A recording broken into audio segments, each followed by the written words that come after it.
What's good, YouTube? This your man Spill Dog. Man, we still haven't got confirmation as far as them coming out like in a press conference saying that Spence and Keith Thurman is gonna fight next. I truly hope they do. From where I'm sitting at, whether they fight at 154 or 147, to me, from 160 on down, Errol Spence, his motor is different from everybody else in them divisions right there.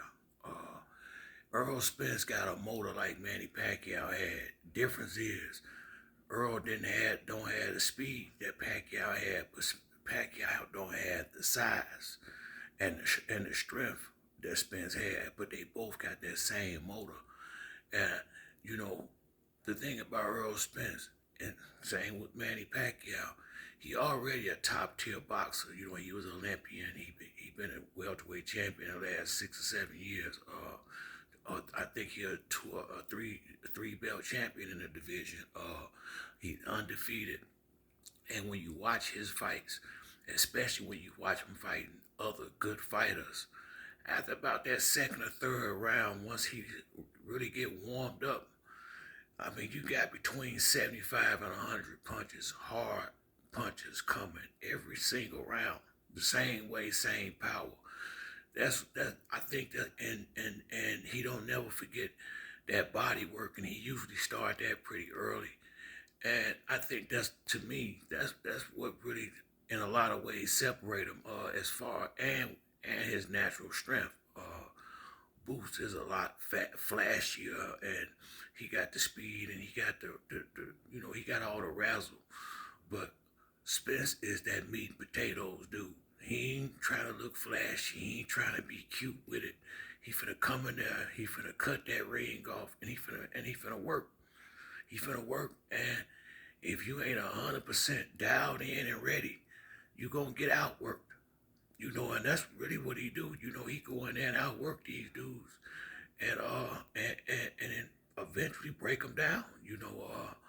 Now when you get with the top fighters, they may not get knocked out, but they done got beat down so bad. Look how long it usually takes them to get back in the ring after they have a fight with Errol Spence. Look what happened with Danny. Look what happened with Ugas. Look at Mikey. Mikey career. He finished Mikey career off. Anybody can say what they want. That beating that Earl gave Mikey for them 12 rounds, that finished him off. That they ruined Mikey that night. Robert didn't want to stop it, but he should have. After about the seventh, eighth round, that boy took about a good 4 or 5 rounds. He didn't even need to be in there. I mean, it was clear to me after the fifth or sixth round, Mikey didn't have a chance. And it was clear to Robert too, but that was his brother. And he wanted to let him go out the way he wanted to go out. But I really feel like they should have saved him from himself in that fight, because if you remember, Earl never said he was going to knock him out. He said he was going to punish Mikey. And that's what he did, for being disrespectful and calling him out like that. And that's what I'm saying about Spence. Just look at the level of fighters that he done dominated, not beat, dominated. I mean, straight dominated. Ugas dominated. Mikey Garcia dominated. Danny Garcia dominated. Lamont Peterson dominated. Now, Sean Porter and Kell Brook gave him, that was them to me, them was his two toughest fights right there.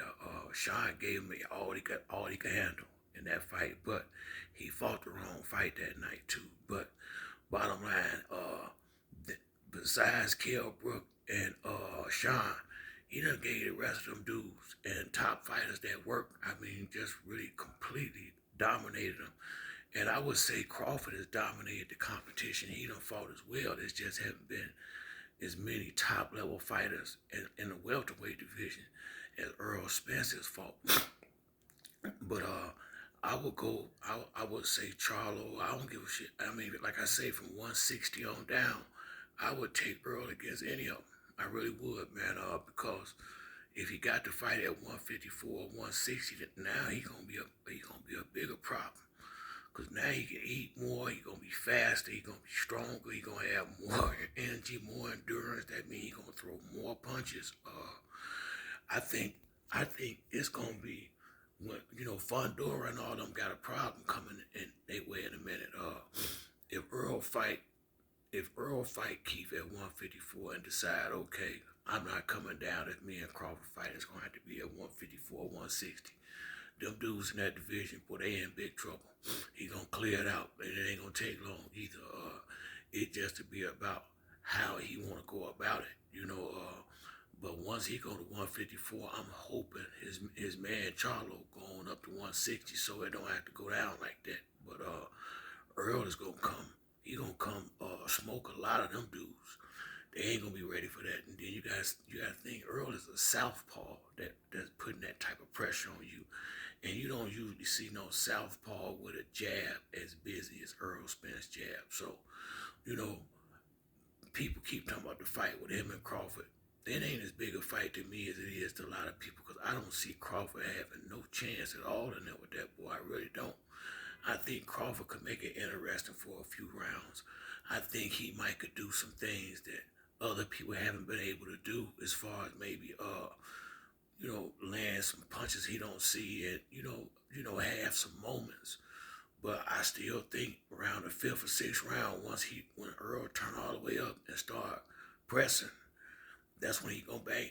I think he would just walk Crawford down and bang him all the way on out of there because I think once Earl dialed in and decide he finna come forward and take the fight, I don't think Crawford, I don't think he fought the right people to be ready to dig deep like that, and once Earl gets started in that direction, ain't no turning back. So, I don't care who he fight. I'm gonna ride with him and I'm gonna watch him because he giving the fans their money's worth. He coming there, like I say, he meat and potatoes. He coming there and work hard and he coming to get these dudes.